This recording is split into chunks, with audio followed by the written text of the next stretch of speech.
آگے پھر جو ہے یریدونا کے اندر فعل اور فاعل دونوں چیزیں موجود ہیں. اور ان تضلوا السبیلا، یہ ان ہمارا وہ ناصب مضارع ان مصدریہ ہے، اور تضلو یہ اس کے ساتھ مل کر مصدر معول بن جائے گا. تو تضلو مضارع منصوب ہو جائے گا، اور آپ دیکھ سکتے ہیں نون اس کا گرا ہوا بھی ہے. اور السبیلا یہ تضلو کا مفعول ہو جائے گا. اور یہ جو ان تضلوا السبیل ہے یہ اس یریدونا کا مفعول بن جائے گا پورا. یعنی یہ جو مصدر معول اور پورا پیکج ہے، یہ پورا پیکج جو ہے وہ یریدونا کا مفعول بن جائے گا. اب اس میں یشترون کے لفظ کو دیکھ لیتے ہیں. کیا مادہ ہوگا جی یشترونا کا؟ یشترونا شین را یا، بالکل صحیح ہے جی. شین را اور یا مجرد میں باب ضربہ سے آتا ہے. شراءن اس کا مصدر بنتا ہے. معنی ہوتے ہیں سودا کرنا یا بیچنا. اور اس میں دو چیزیں ہوتی ہیں، یعنی جو چیز بیچی جاتی ہے، جو چیز بیچی جاتی ہے وہ مفعول بن کر آتی ہے، یعنی نسب میں آتی ہے. اور جو قیمت ہوتی ہے وہ با کے ساتھ آتی ہے. یہ ہوتا ہے مجرد میں باب ضربہ میں. البتہ یہاں پر یہ آیا ہے باب افتعال سے. یہاں پر یہ باب افتعال سے آیا ہے، اور باب افتعال میں اس کے معنی ہوتے ہیں خریدنے کے. معنی بالکل الٹ جاتے ہیں. وہاں بیچنا ہے، یہاں خریدنا ہے، یا کسی چیز کے بدلے میں کوئی چیز حاصل کرنا. اور یہاں بھی یہی ہوتا ہے کہ جو بدلے میں جو چیز دی جاتی ہے وہ با کے ساتھ آتی ہے، اور جو چیز خریدی جاتی ہے وہ براہ راست آتی ہے. اس کی آسان ترین مثال جو ہے وہ آپ کو یاد رکھنے کے لیے کیا ہے، ان اللہ اشترا من المؤمنین انفسہم و اموالہم. یہ انفسہم و اموالہم یہ نسب میں آ رہے ہیں، یعنی یہ دونوں چیزیں اللہ نے خرید لی. اور بدلہ کیا دے گا، قیمت کیا دے گا، بی ان لہم الجنہ. یہ جو بازر بھی آیا ہے نا، تو وہ قیمت ہے جو اللہ تعالیٰ عطا کرے گا. تو یہاں پر یہ خریدنے اور بیچنے کے ساتھ یہ بازر بھی اور مفعول بنفسی ہی جو بن کر آ رہا ہے اس سے بڑا فرق واقع ہو جاتا ہے. یہاں پر یہ مضارع کا صیغہ ہے جی جمع مذکر غائب. یفتعلون کا وزن ہے ہمارے پاس، کیا بنے گا، یش تریونا. کیا بن گیا، یشتری یونا. یہاں دیکھیں وہی کہانی جو ابھی اوتو کے اندر ہوئی تھی، یا اور واو اکٹھے ہو گئے، تو کس کو گرا دیں گے ہم، یا کو. یا کو ہم نے گرایا تو پھر وہی پریشانی آ گئی کہ پیچھے زیر ہے اور آگے واو ہے، لہذا زیر کو ہم کس میں بدل دیں گے، پیش میں. تو یہ بن جائے گا یشترونا. تو یشترونا کا مطلب کیا ہو گیا، وہ خریدتے ہیں، وہ سب خریدتے ہیں. جس چیز کو خریدتے ہیں وہ مفعول بن کر آ گئی. آپ دیکھیں کیا ہے وہ آگے، الدلالتا. یہ جو ہے نا یہ چیز الدلالتا، تو کیا ترجمہ ہوگا، وہ خریدتے ہیں گمراہی، گمراہی کو. ٹھیک ہے نا. اچھا کس کے بدلے میں خریدتے ہیں، وہ قیمت یہاں پر ذکر نہیں کی گئی، اس کو مفسرین نے محذوف بیان کیا ہے، وہ ہے بالہدا. یعنی یشترون الضلالۃ بالہدا. تو وہ بالہدا کا جو لفظ ہے وہ آپ یہاں پہ کہیں جو ہے اسٹار بنا کے یہاں میں لکھ دیتا ہوں بالہدا. یعنی یہ وہ قیمت ہے جس کے بدلے میں وہ گمراہی خریدتے ہیں، ہدایت کے بدلے میں گمراہی خریدتے ہیں. تو وہ خریدتے ہیں گمراہی کو، بریکٹ میں آپ چاہیں تو لکھ لیں ہدایت کے بدلے میں. وَيُرِيدُونَ، یریدونا کا مادہ بھی پہلے گزر چکا ہے آیت نمبر 35 میں. تو آیت نمبر 35 میں آپ اس کو دیکھ لیجئے گا تو ہمارا انشاءاللہ وقت یہاں سے بچ جائے گا. ان یریدا اصلاحا یوفق اللہ بینہما، یہ آیت نمبر 35 والے ویڈیو میں آپ اس کو دیکھ لیجئے گا. تو یریدونا جو ہے یہ البتہ ہمارا بنا ہے جمع مذکر غائب کا صیغہ باب افعال سے. جمع مذکر غائب بالکل وہی صیغہ جو یشترون کا تھا، وہی صیغہ یریدون کا آیا. اس کے معنی ارادہ کرنا، خواہش کرنا، چاہنا، یہ سب اس کے معنی ہوتے ہیں. تو وَيُرِيدُونَ کیا ترجمہ ہوگا، اور وہ چاہتے ہیں، کیا چاہتے ہیں؟ ان تضلوا السبیلا.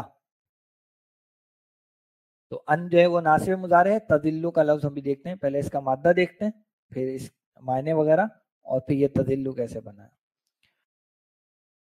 تو تضلوا اور ساتھ ہی وہ جو لفظ آیا تھا ضلالتن پیچھے، دونوں کا مادہ یہی ہے الضلالۃ. کیا مادہ ہوگا جی؟ ضاد لام لام. یہ آتا ہے باب ضربہ سے، باب ضربہ سے آتا ہے، اور اس کا ایک مصدر بنتا ہے ضلالن اور ایک مصدر بنتا ہے ضلالتن، جو کہ ابھی آیت میں استعمال بھی ہوا. جی تو اس کے جو معنی بنیادی ہوتے ہیں، نمبر 1 ہوتا ہے جی گمراہ ہونا، نمبر 2 اس کے معنی ہوتے ہیں راستہ تلاش کرنا، اور ایک اس کے معنی ہوتے ہیں کسی چیز کا ضائع ہونا. یہاں پر یہ مضارع میں جمع مذکر حاضر کا صیغہ ہے تضریبونا، تفعلونا کے وزن پہ کیا بنے گا؟ یہ تضلیلونا. اچھا اس مادے کا نام کیا ہوگا؟ مضاعف. دو لام اس میں آ گئے. تو یہاں کیا ہو رہا ہے کہ دونوں لام متحرک ہیں اور پیچھے جو ضاد ہے وہ خالی بیٹھا ہے. تو پہلا والا لام اپنی حرکت دے دے گا ضاد کو، تو یہ بن جائے گا تذلونا، اور یہاں ہم ان دونوں لام کا ادغام کر دیں گے تو یہ بن جائے گا تذلونا. اور جب ہم اس پر ان داخل کریں گے تو ان کیا کرے گا؟ اس کا نون گرا دے گا، تو یہ ہو جائے گا ان تذلو. ایک الف ہم یہاں پہ لگا دیں. تو ان تذلو کا ترجمہ ہوگا کہ تم گمراہ ہو جاؤ، کہ تم گمراہ ہو جاؤ. اور یہ بیسیکلی کیا بن جائے گا؟ مصدر معول بن جائے گا. یعنی یہاں پر ان تذلو بیسیکلی ضلالتا ہے، یعنی یریدونا ضلالتکم یا ضلالتکم السبیلا. وہ ضلالتکم وہ مضاف مضاف الیہ بنا کے پھر وہ ہم لائیں گے، لیکن اس کی جگہ پہ ان تذلو. اب ہمیں کم کی ضمیر نہیں لانی پڑی کیونکہ ان تذلو کے جو صیغہ ہے اس کے اندر وہ کم کا وہ چیز ظاہر ہو رہی ہے. تو واپس آتے ہیں یہاں پر. تو اس میں ہم نے ساری چیزیں الحمدللہ دیکھنی ہے. تو وَيُرِيدُونَ اور وہ چاہتے ہیں کہ تم بھٹک جاؤ راستے سے، اور یقیناً سیدھا راستہ ہی ہوگا. اور وہ چاہتے ہیں کہ تم بھٹک جاؤ راستے سے. اب ان کا رویہ کیا ذکر کیا گیا کہ وہ خود گمراہی خریدتے ہیں، یعنی گمراہی کے لیے انویسٹمنٹ خود کرتے ہیں، اپنا پیسہ لگاتے ہیں، ٹھیک ہے نا. اور ان کی خواہش کیا ہے کہ تم سیدھے راستے سے بھٹک جاؤ. تو انویسٹمنٹ ان کی ہے اور مقصد ان کا کیا ہے کہ جیسے وہ ہدایت سے محروم ہو گئے، دور ہو گئے، تم بھی ہدایت سے محروم اور ہدایت سے دور ہو جاؤ. اور یہ وہ طریقے ہیں جو ہر زمانے میں مختلف شکلیں اختیار کرتے ہیں. جیسے اللہ کے رسول صلی اللہ علیہ وسلم کے زمانے میں نضر بن حارث نام کا شخص تھا. وہ کیا کرتا تھا؟ لونڈیاں لے کر آتا تھا گانے والی، اور قصے کہانی کی کتابیں لے کر آتا تھا اور وہ سنایا کرتا تھا. تو انویسٹمنٹ خود کرتا تھا، لونڈیاں خود لے کر آتا تھا، کتابیں خود خرید کے لاتا تھا، لیکن چاہتا کیا تھا؟ لوگ گمراہ ہو جائیں. یہی کیفیت آج کے دور میں بھی ہے. یعنی انویسٹمنٹ بہت سارے لوگ کرتے ہیں، فلموں میں، ڈراموں میں، کھیل کود میں، ادھر لگا ادھر لگا، لیکن ٹارگٹ کیا ہے؟ ٹارگٹ یہ ہے کہ مسلمان جو ہے وہ ہدایت سے دور ہو جائے. ان کو کھیل کود اور لاہو و لعب کے اندر لگا کر اللہ کی یاد سے دور کیا جائے اور دیگر جو حق کی باتیں ان سے دور کیا جائے. تو انویسٹمنٹ ان کی اور مقصد ان کا یہ کہ دوسروں کو گمراہ کریں. تو اللہ تعالیٰ ہمیں ان کی چالوں سے محفوظ فرمائے، اللہ ان کی سازشوں کو ناکام بنائے، اللہ ہمیں اپنے سے اپنا تعلق جو ہے مضبوط کرنے کی اللہ تعالیٰ توفیق عطا فرمائے. تو آج یہیں تک رکھتے ہیں یہ مطالعے کو، انشاءاللہ آئندہ نشست میں آیت نمبر 45 اور اس سے آگے جتنا جا سکیں گے وہ ہم جائیں گے. تو تب تک کے لیے اجازت دیجیے جی. السلام علیکم ورحمۃ اللہ وبرکاتہ.